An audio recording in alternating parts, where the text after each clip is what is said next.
It's June of 2020, and the mayor of Washington, D.C. unveils a big, bright display of support for Black Lives Matter.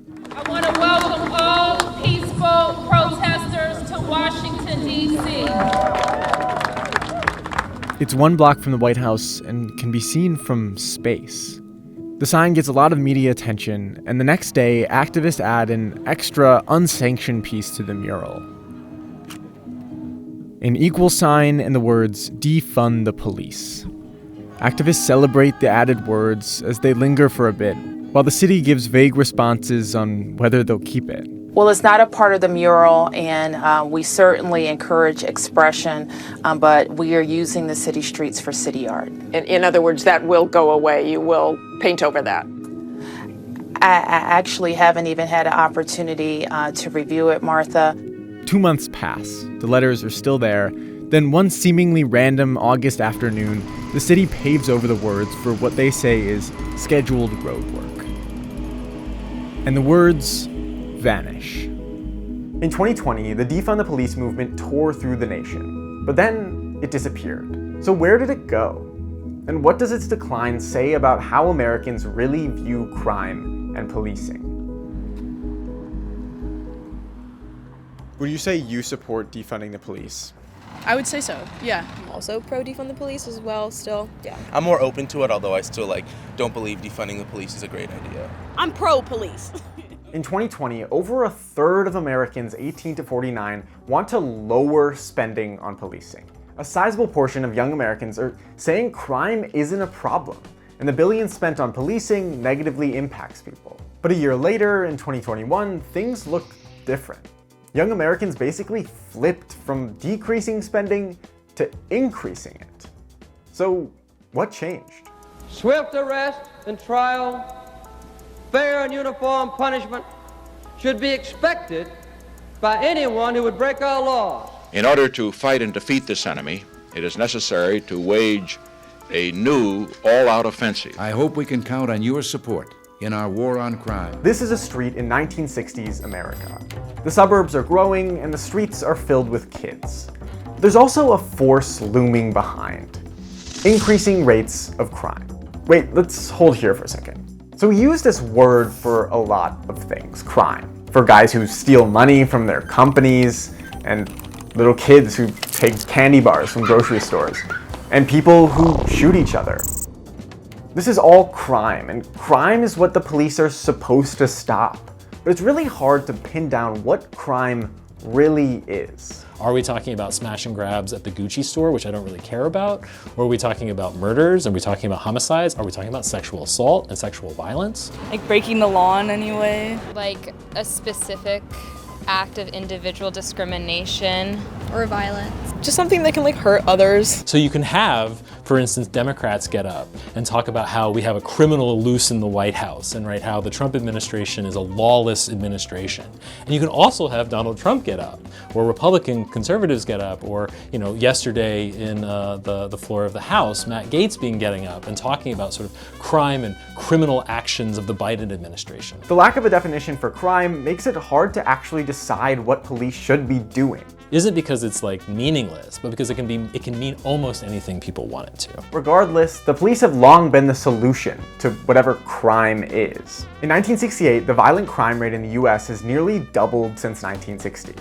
The streets are dangerous, pushing kids inside. So, President Lyndon Johnson proposes his solution, the Safe Streets Act. In it are some progressive views on gun control. It bans buying guns through the mail and expands background checks. Also slipped in is a bunch of money for the police. This money goes to expanding the police force, raising salaries, and easing tensions in ghetto neighborhoods. And with this begins the militarization of our streets. The National Guard will be out on the streets of D.C. this morning.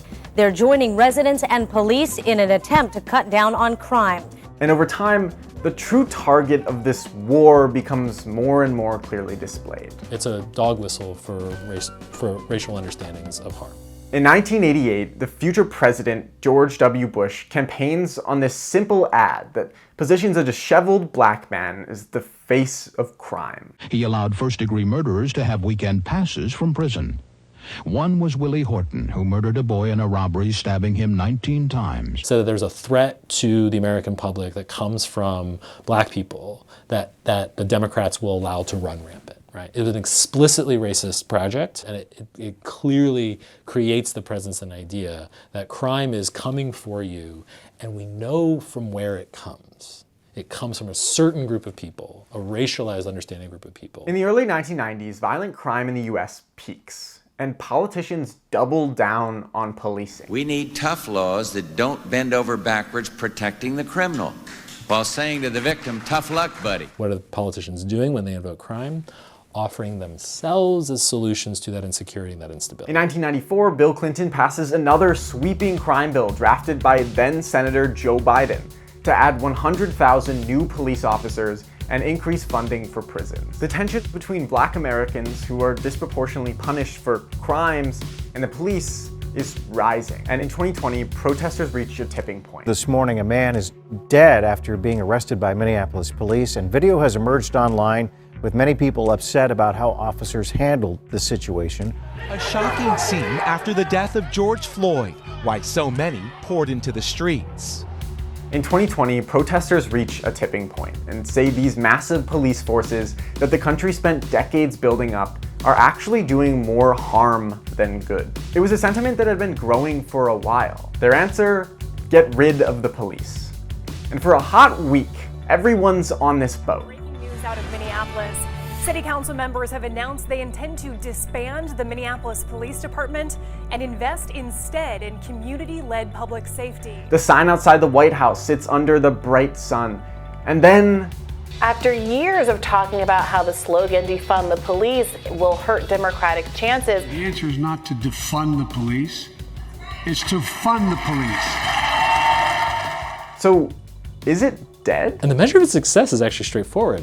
Joe Biden felt like he had to criticize it publicly in the State of the Union last year. Just because the phrase has disappeared, the movement behind it didn't start in 2020, and it won't end there either.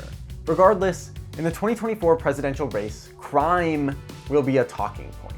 Trump does it in an authoritarian fascist tone. You need a strong man like me. Joe Biden does it in that what we need is to protect the rule of law.